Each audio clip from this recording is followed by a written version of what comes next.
Welcome to another episode of Healing Through Love. Each week, we share ideas, experiences, and resources to increase the awareness of domestic and family violence and to empower survivors to grow and thrive. We talk with experts who share their advice, or with people who have experienced abuse, no matter where they are on their journey. This is all about healing through love. And now, here are your hosts, Charlene Lynch and Rose Davidson.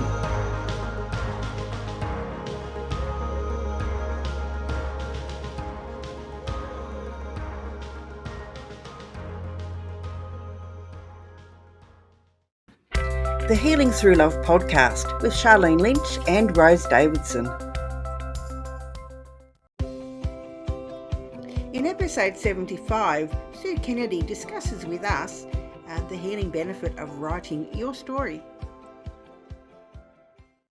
So you need to be active in promoting your book, because I find a lot of people, I'm not a big Amazon fan, because yes, put your book on there if you like, but the thing is, you're just another product to them. They don't actually promote your book for you. Like, I've created an online bookstore for that reason, because at least I promote the books for my authors that have their books on there, where Amazon don't. It's like, it's just pot luck. And unless you tell someone that it's there, no one's going to find out. But I think having author talks is a good one. Of course, and speaking at, creating an event like at a library or a coffee shop, and, because it's a win-win for everyone. The Healing Through Love podcast with Charlene Lynch and Rose Davidson. Hello and welcome to the Healing Through Love podcast. I'm your host, Charlene Lynch from charlenelynch.com. Healing Through Love is here to help victims and survivors of domestic and family violence wherever they are in the world, and help them lean back into a more fulfilling and meaningful life. We interview experts and survivors who share their personal stories and offer advice to those who've experienced abuse, no matter where they are on their healing journey. As well as the Healing Through Love podcast, we hold annual Pamper Days here in Adelaide, South Australia, for survivors of domestic and family violence, where local businesses come together and pay it forward for providing their services for a much needed day of indulgence. Think day spa on steroids. And we are looking for other organisations, both local and abroad, that are the same heart as us, a servant heart, and want to make a difference, because we're expanding, and we're very excited to say that Healing Through Love has now gone global, and we now currently have 8 women putting together Pamper Days in 8 different locations around the globe, and we are supporting them on the journey. Every week we have amazing guests, and this week is no different. We have a very exciting guest with us today. She's the founder and CEO of Author Academy, Sue Kennedy. She's a publisher, author, and she is also in and around the healing with art. So we need to know more about that as well. So with over 3 decades now, you just don't look that old, Sue, of book coaching, publishing, speaking, and most importantly, real life in the trenches, business experience. Her view is radically different. She sometimes is referred to the people whisperer. So she's a coach for people who are looking to write their book. And welcome. Hello, Sue. It's lovely to have you with us today. Thank you. Hello, Charlene. Thank you so much for having me here on with you today. It's my absolute pleasure to be here. Oh, such a blessing. And so, you've written more than one book yourself, and now you help other people with this same transition, taking their beautiful stories to market, whether that be just to get it out, or it could be part of a business process or a coaching process or an expert authority process. There's lots of different reasons why I write books, but I have to ask, is there a reason why you went down this journey of writing a book yourself? Yes. Well, my story is the reason, my experience is the reason why I am doing what I do today.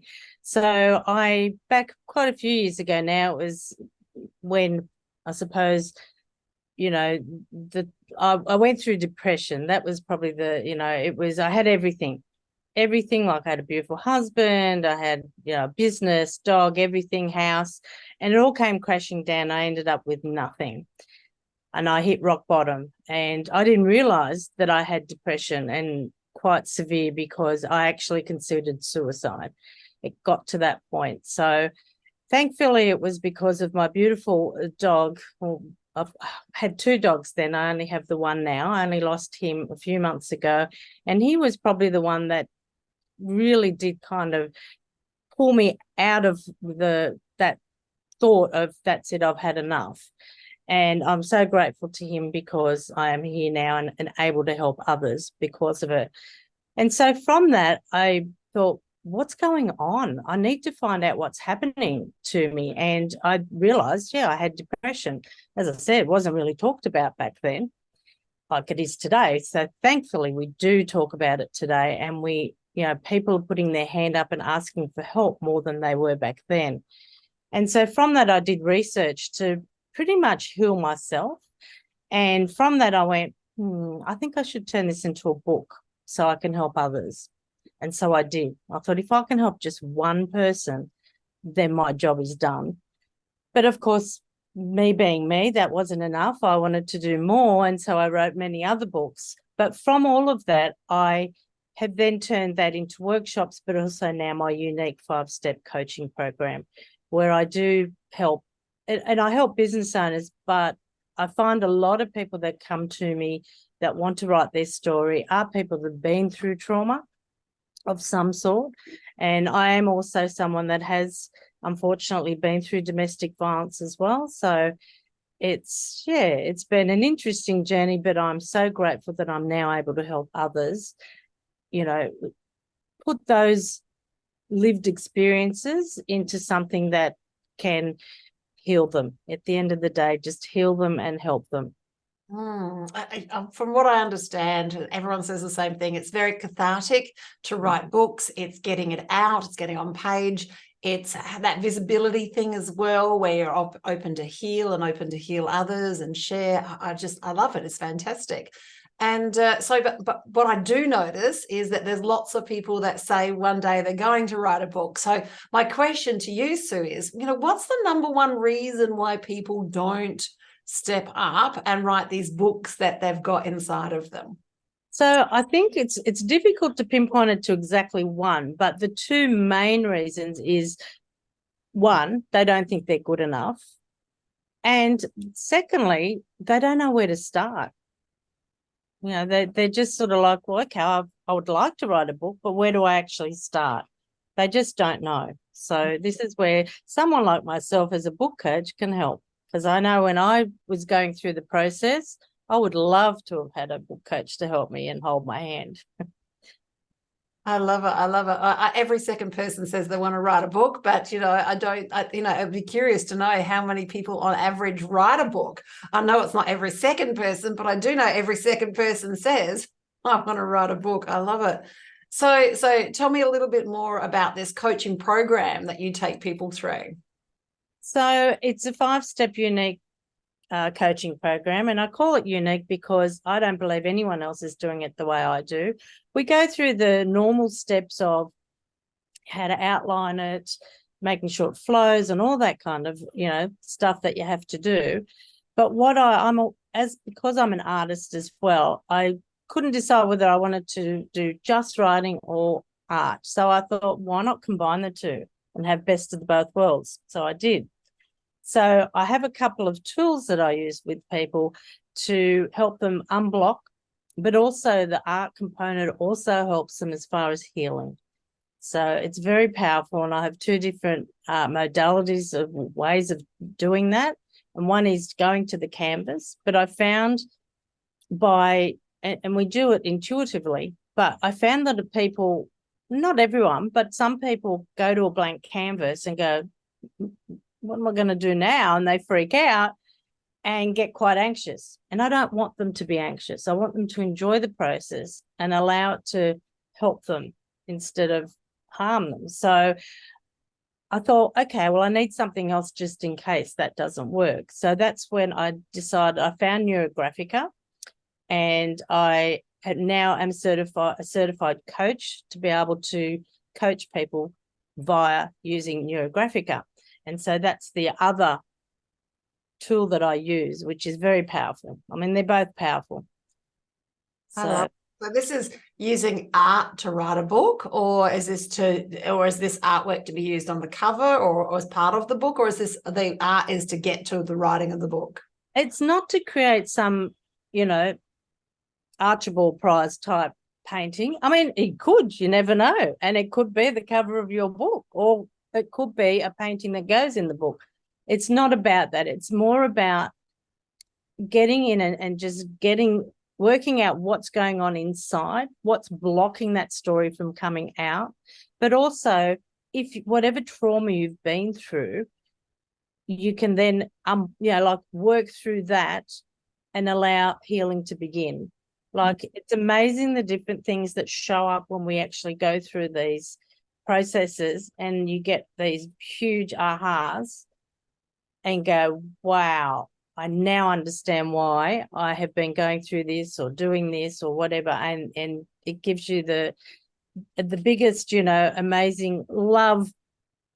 How can I say it? A universal 4x4, but in a loving way, so that it actually says, this is what you need to do. And this is your next step towards your healing journey. Yeah, I have on several occasions when I've been working through something, got the canvas out, and looking back, those pictures are nowhere to be found on the walls because they were very angry. But, it helped me move through things. And when I didn't have words to articulate, the painting allowed me to do the articulation for it. And yeah, when I look back and look at those paintings, I'm like, yeah, they're very angry, but that's okay. But that's it's better that it goes out onto the canvas than to stay within you, because if that stays inside of you, it turns to disease, and that's not what you want. No, yes, exactly. It's very cathartic as well, both painting and writing as well. So yes. I'm curious, with all of this AI, with all this artificial intelligence, how do you see that playing a part in people helping to push through and write books? Do you see that there's a part for both to play together, or does they need to be separated? I personally think it needs to be separated, because when you're writing your story, we want it in your words. We want it coming from, your heart, what you went through, because AI doesn't have that human touch, even though you can add your words to it, but it's just not the same as when it's coming 100% from you. I think it's going to deliver your message a lot better. Excellent. So who do you think should write a book, Sue? Look, everyone has a book inside of them, definitely. And as I said, I help business owners write business books, but I also help, and predominantly it's women, but it can be men, but, write their story of what they've been through, because what you've been through, there is other people that have been through it, or going through it. Like, they perhaps are going through it and don't know how to get out or what to do. They're stuck, they're alone. Having that book and your message in there could be the absolute turning point for that person. It could be the one thing that helps them get out of their situation. So why wouldn't you want to write that story to help others? So true. So it's one thing to write a book, it's another thing to have it published. So what's your thoughts in and around self-publication and actually going with somebody who's going to publish for you? So I think self-publishing is better, only because if you go through traditional publishers, they want to change all the words to pretty much to what they want it to sound like. And then that loses all the, it just takes away from your voice. Like, it might, they do it because they think they'll believe that that's what's going to sell. But honestly, I would much rather write a book about, from someone that has written it from their heart, than to pass it to someone that doesn't know me from, the next person, and write my story. Like, they don't know me. How can they write my story? And So yeah, I personally believe self-publishing is much better. Okay, so that's a tick for self-publishing. So what are your thoughts on audiobooks? Look, yes, audiobooks. I think that whatever, like even if you do like the hard printed copy, you can do an audiobook and also an ebook. Like the more versions you have out there, the better. Because like especially audiobooks for people that can't see, audiobooks are perfect. So, and some people prefer audiobooks when they're traveling or, wherever they are in their day. It might be a lot easier and that might be their preference and maybe the only way they can get a book read. Yeah. So would you suggest that you do the reading yourself or that you pay someone else to do the reading to put it on an audiobook? Look, I think if you've got a good voice, which most of us have, but if you don't feel comfortable with the way you speak, then get a professional. But I would honestly, I prefer to hear the actual author speaking. That to me is more authentic than having a professional. But, at the end of the day, it's your choice. But that's my thoughts on it. Excellent. So it's one thing to write a book. It's another thing to have it printed. And then it's another thing to have it sold because there's nothing more common than books sitting on the shelf gathering dust. Or as someone told me, she's got a garage full of books that she purchased and sitting in the garage in boxes. So because she obviously went through a process where you have them printed rather than print on demand. So what would be your number one hint for people that are listening today to get their book out there in the marketplace to actually sell the books? So you need to be active in promoting your book because I find a lot of people, like I'm not a big Amazon fan because yes, put your book on there if you like, but the thing is you're just another product to them. They don't actually promote your book for you. Like I've created a online bookstore for that reason because at least I promote the books for my authors that have their books on there, where Amazon don't. It's like it's just pot luck. And unless you tell someone that it's there, no one's going to find out.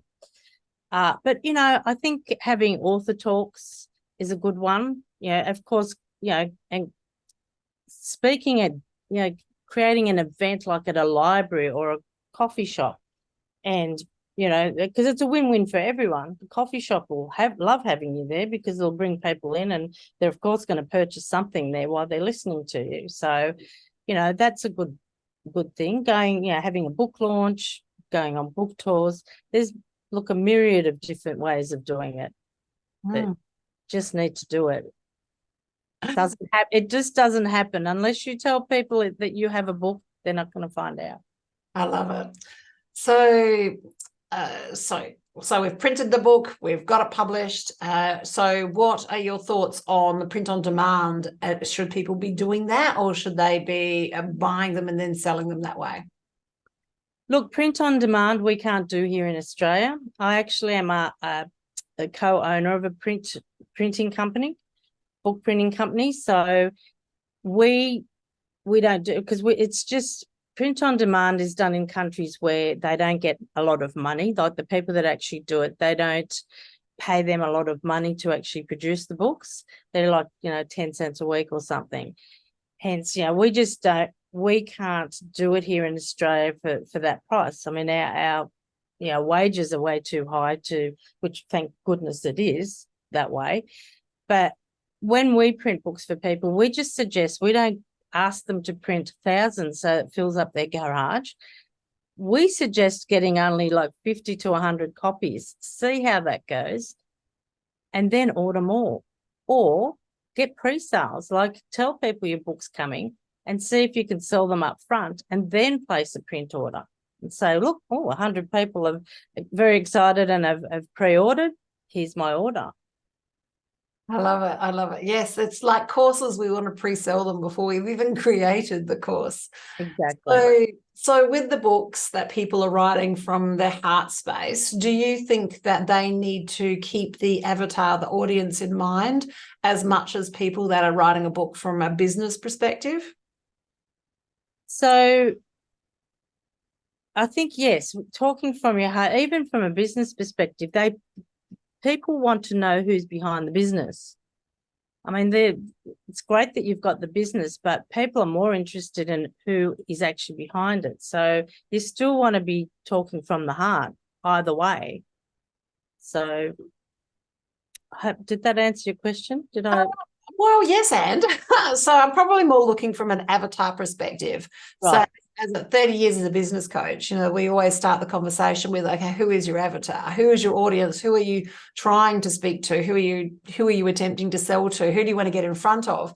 And I suppose the question is more along the lines of, when you produce a book and it's for business, you're definitely going to be in line with who is the audience, who's this going to land for, so that you can have your language matching their language.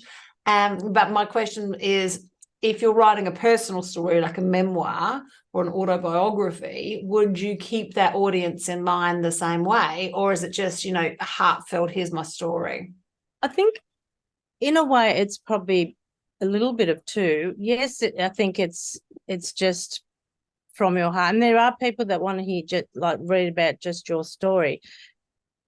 But I think that depending on what your book is about, I think you need to try and find the audience that will actually gravitate to your book. So, for instance, if it's about depression, for instance, so, you want to target people that are likely to get, or know someone that has depression or gone through it, been through it, know someone that's going through it, been through it. So you do need to keep that kind of, avatar in mind, definitely. Okay. So, and that I suppose speaks to, if you're writing a story of your life, of your memoirs, of an autobiography, if you will, then, you want to be able to give the audience not necessarily a happy ending, but a guiding light for them to be able to move forward. You don't want this to be, yes, there's going to be sad bits, but that's not how you want it to end. You want it to end on a note that's going to uplift them and help them move forward. So I suppose you want to keep that in mind when you're writing your story. You're writing it from a place where you've come out of this and you're in a different place, and you've got to cast your mind back to a time and a location when things weren't okay for you. So you're going to take them on that hero's journey, if you will, from where you were to where you are now. Yeah? Yes, definitely. And you definitely, want that light at the end of the tunnel, definitely. But you do need to share the ups and the downs, because as I said, I think earlier, that when you share all of those things, the person reading that book is going to go, oh, wow, that's what's going on for me. Oh, and that's how this lady got through it, or this, it's usually women, isn't it? This is how this person's got through this. I never thought to do that. So, they can then go, wow, I might give that a go and see where that leads me, So most of the time, even though it's your story, it still is like a guide for someone else that's reading it and going through it, because, the steps that you've taken, they may not have thought to take those steps. And so in a way, you're helping them. Yes, I love it. I love it. So is there a length of a book that is a good size? Like, I know that we've got novels and then we've got nonfiction and we've got business books, but if you were going to write your own personal story, because as we're talking now to our listeners who are somewhere on their healing journey, what's the number of the word count that would be about average for a story like that? I would go 50 to 80,000 words, somewhere along those lines.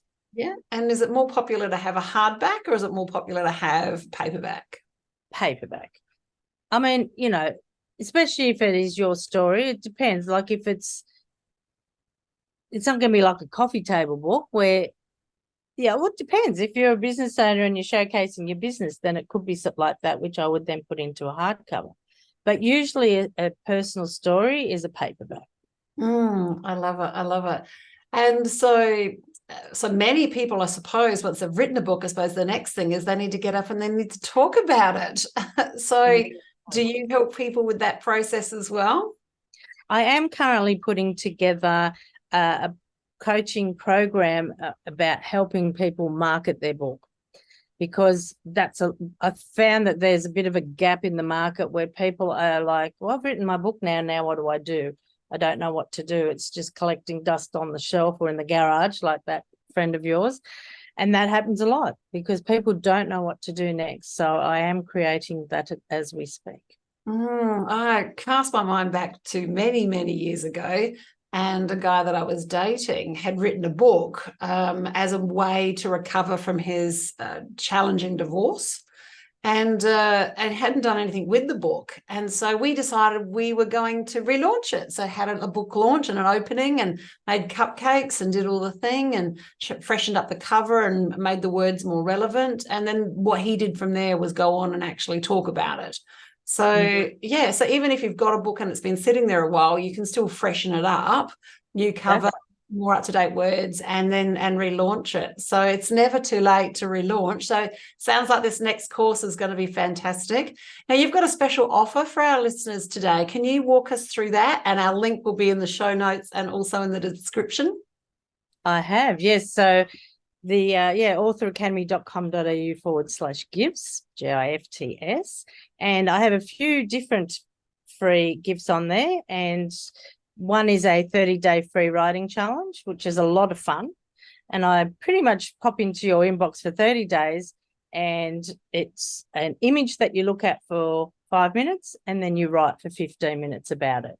So it's a great little tool to help with that writer's block that we all get. And I've got a few other different things on that page. One about limiting beliefs, because we all have those as well, unfortunately. So, so all you need to do is just pop your email in. It's all free. It's pretty much just an email, and then you can get access. That's wonderful. That's wonderful. And listeners, I'm sure you can hear today that there is something here that can help you, whether it be that process of the artwork to get you to that from unblocked to flowing, whether it be leaning in and going through the process, the 30-day challenge, so that you can lean into perhaps maybe writing your memoirs, the sharing with the world how you've been able to heal and move forward. And even if you're in the middle of it all still, then even just writing it down, somewhere safe that no one else can see, so that you can start journaling the things, so that you can, if you're in a situation where you're being gaslighted, it's really good to be able to write things down so that you know what's truth for you, as opposed to someone else telling you what their version of the truth is. So, all of these things and more. Sue's got so many gifts and techniques and tools that she can share with you. And those beautiful links to her gifts are in the show notes and also the show description. So, dive in deep and have some fun with those. I think I might try the 30-day one. I liked the idea of looking at a pretty picture and writing a few words down. That sounds like fun. I love it.